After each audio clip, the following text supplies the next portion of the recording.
السلام علیکم مائی wisdom family, اور میں ہوں سلمان فیض۔ الحمدللہ، آپ کو جیسا کہ معلوم ہے کہ ہمارے اس چینل وزڈم بھی سلمان فیض کے اوپر آسان قرآن کورس اور مختلف اور کورسز بھی قرآن سے ریلیٹڈ جو ہیں وہ کروائے جا رہے ہیں، جس میں تجوید اور گرامر کا کورس بھی یہاں پر موجود ہے الحمدللہ۔ اس حوالے سے میں نے ایک نئی سیریز جو ہے وہ شروع کی ہے، جو کہ استغفار اور صبح و شام کے ذکر و اذکار کے حوالے سے ہے، کہ ہماری صبح اور شام جو ہے وہ اللہ تعالیٰ کے ساتھ ایک ایسا تعلق ہو اور ایک ایسا بانڈ بن جائے،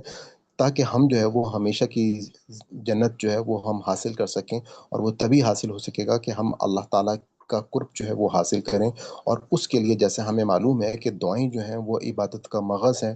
اور ہم نے اسی وجہ سے اس سیریز کو سٹارٹ کیا ہے۔ اس حوالے سے ہمارے پاس کچھ قرآنی اور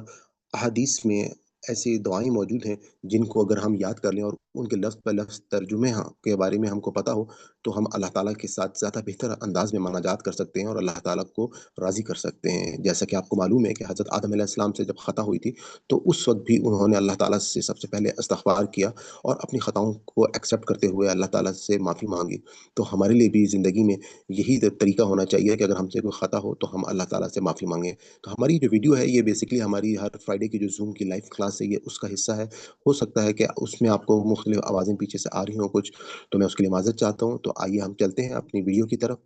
جیسا کہ آپ کو معلوم ہے کہ جو دعاؤں کا سلسلہ ہم نے شروع کیا ہوا ہے، یہ سلسلہ آپ کو اللہ تعالیٰ کے قریب کرتا ہے۔ دعائیں جو ہیں وہ عبادت کا مغز ہیں، اور اگر میں آپ کو کہوں گا کہ ولی کس شخص کو کہا جاتا ہے، ولی اس کو کہا جاتا ہے کہ جس کا اپنے رب کے ساتھ تعلق ہو۔ اور یہ دعائیں جو ہیں، یہ آپ کو جس طرح سے ابھی ہمارے لاسٹ کلاس میں جو ہماری الفاظ کی پہچان کی سیریز تھی، وہاں پہ ہم نے سورہ بقرہ کی ان آیات کے معنی جو ہے پڑھے تھے کہ وَإِذَا سَأَلَكَ عِبَادِي أَنِّي فَإِنِّي قَرِيبٌ أُجِيبُ دَعْوَةَ الدَّاعِ إِذَا دَعَانِ فَلْيَسْتَجِيبُوا لِي۔ کہ ہم نے وہاں پہ دیکھا تھا کہ اللہ تعالیٰ نے کہا تھا کہ جب میرا بندہ جو ہے وہ مجھے پکارتا ہے تو میں اسے اپنے بندے کی ہر پکار کا جواب دیتا ہوں۔ یعنی کہ اللہ تعالیٰ نے قرآن پاک میں ہمیں یہ بتا دیا ہے کہ ہماری ساری دعائیں جو ہیں وہ اللہ تعالیٰ سنتے ہیں، اور اس کے بعد ان کا جواب بھی دیتے ہیں۔ یقیناً وہ ساری دعائیں قبول ہوتی ہیں، کچھ اسی وقت ہو جاتی ہیں، کچھ بعد میں ہوتی ہیں، اور کچھ قیامت کے لیے اللہ تعالیٰ وہ ہمارے لیے رکھ دیتے ہیں۔ اور اس کے لیے ہمارے پاس حضور پاک صلی اللہ علیہ وآلہ وسلم کی حدیث موجود ہے کہ قیامت کے دن جو دعائیں جب ہم کو صلہ دیا جائے گا، تو ہم اس وقت کہیں گے کہ کاش ہماری کوئی دعا دنیا میں نہ قبول ہوتی اور ہماری آج ہمیں اس کے یہ انعام جو ہے اس کے بدلے کا وہ ہمیں یہاں پر مل جاتا ہے۔ تو دعائیں مانگنا جو ہے وہ بہت ہی اہم ہے۔ تو آج ہم حضرت اسماعیل علیہ السلام کی دعا جو ہے وہ میں آپ کے ساتھ شیئر کروں گا۔ آج کی جو دعا ہے یہ ہمارے عظیم نبی حضرت ابراہیم علیہ السلام اور حضرت اسماعیل علیہ السلام کی دعا ہے، اس پہ ہم بات کریں گے کہ جب انہوں نے خانہ کعبہ کی تعمیر مکمل کی تو یہ دعا جو ہے وہ بہت جامع ہے، نسلوں کے لیے دعا ہے، اعمال کی قبولیت اور فرمانبرداری کی دعا ہے۔ اور آج کے دور میں یہ دعا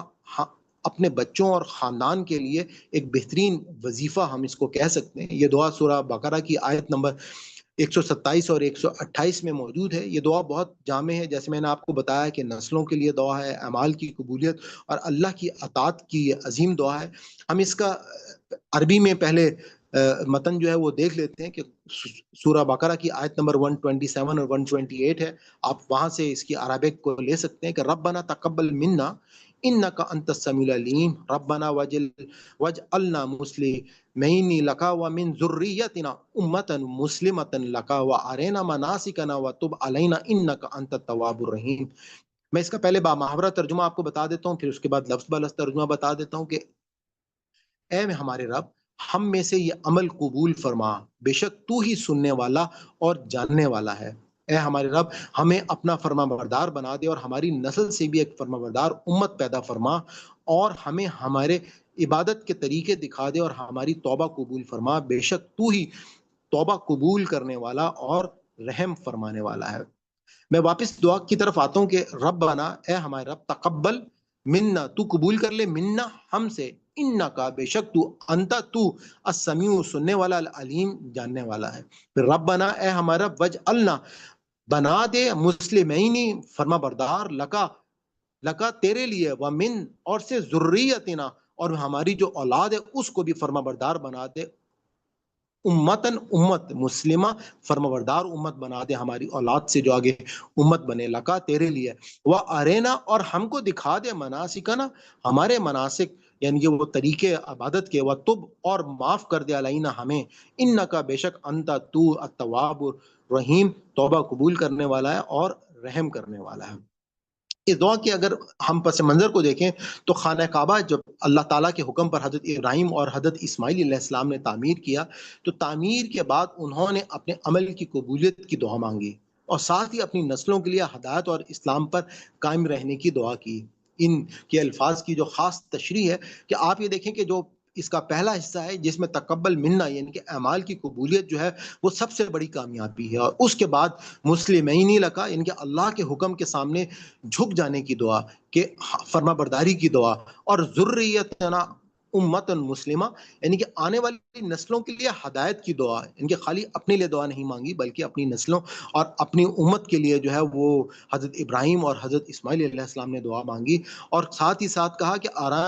ارینا مناسکنا، کہ عبادت اور دین کی صحیح راہوں کی دعا، اور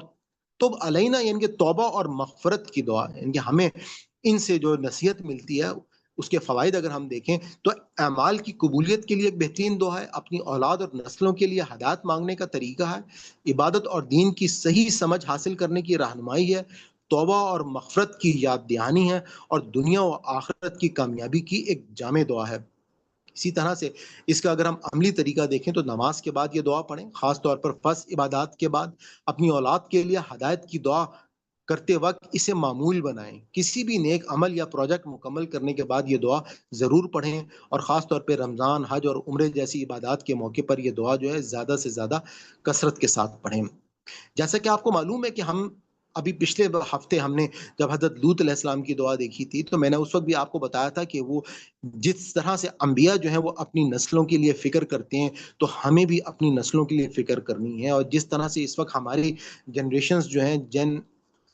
جینزی اور جین الفا جس طرح سے اس ٹیکنالوجی کا ان کے سامنے ایک بہت بڑی آزمائش موجود ہے، اور برائی جو ہے وہ ان کے ہاتھ میں موبائل کی صورت میں آ چکی ہے، تو اب ہم لوگ کم از کم اپنی دعائیں بڑھا کر جو ہے وہ زیادہ سے زیادہ اپنی نسلوں کی حفاظت کی جو ہے وہ اللہ تعالیٰ سے کم از کم دعا کر سکتے ہیں، اور ہمیں یہاں سے یہی روحانی پیغام ملتا ہے کہ حضرت ابراہیم اور حضرت اسماعیل علیہ السلام کی دعا ہمیں یہ سکھاتی ہے کہ کوئی بھی نیک عمل صرف اسی وقت کامیاب ہے جب اللہ اسے قبول کر لے، تو آئیے ہم بھی اپنی عبادات اور نسلوں کی اصلاح کے لیے اس دعا کو زندگی کا حصہ بنائیں۔ آپ لوگوں کا اگر کوئی سوال یا کوئی بات آپ شیئر کرنا چاہتے ہو تو آپ کر لیں، باقی آپ تمام لوگوں کا بہت شکریہ۔ ہم اللہ تعالیٰ سے دعا کرتے ہیں کہ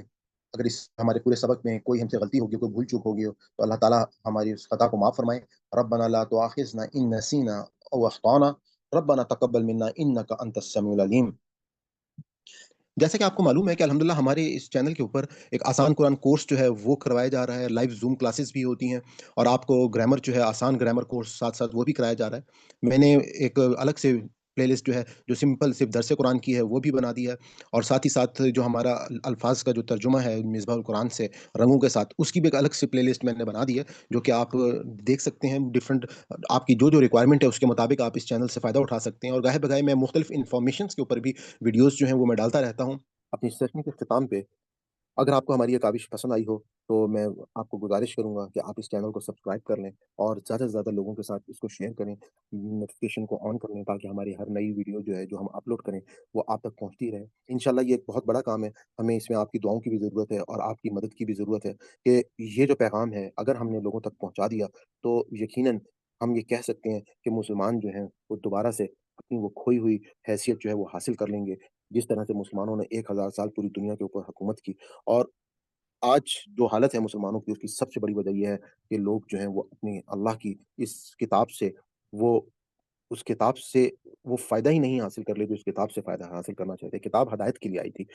آج بدقسمتی یہ ہے کہ اللہ کی کتاب کے ساتھ ہم صرف کیا کر رہے ہیں، ہم کسی کو مرنے والے کی تکلیف کو آسان کر رہے ہیں، بیمار کو شفا دے رہے ہیں، کوئی بیٹی گھر سے رخصت ہو رہی ہے تو اس کو اس کے نیچے سے گزار رہے ہیں۔ اس کے علاوہ ہم کوئی ایصال ثواب کے لیے اس کو پڑھ رہا ہے، کہیں پر کوئی اس کو برکت کے لیے پڑھ رہا ہے، لیکن ہدایت کے لیے بہت ہی کم جو ہے وہ تھا۔ خیر یہ بات تو میں آج سے آپ کو تقریباً 20-25 سال پہلے کی بتا رہا ہوں، لیکن آج کے دور میں جس دور میں آپ موجود ہیں الحمدللہ لوگوں کو یہ شعور جو ہے وہ آنا شروع ہو گیا، خاص طور پہ سوشل میڈیا کی مدد سے لوگ جو ہے وہ دین کے بہت قریب ہوتے جا رہے ہیں، کیونکہ یہ دین جو ہے وہ ان تک آسانی سے پہنچ رہا ہے۔ تو میں اجازت چاہتا ہوں، آج آپ کا بہت بہت شکریہ۔ اللہ حافظ، انشاءاللہ نیکسٹ ویڈیو میں آپ سے ملاقات ہوتی ہے۔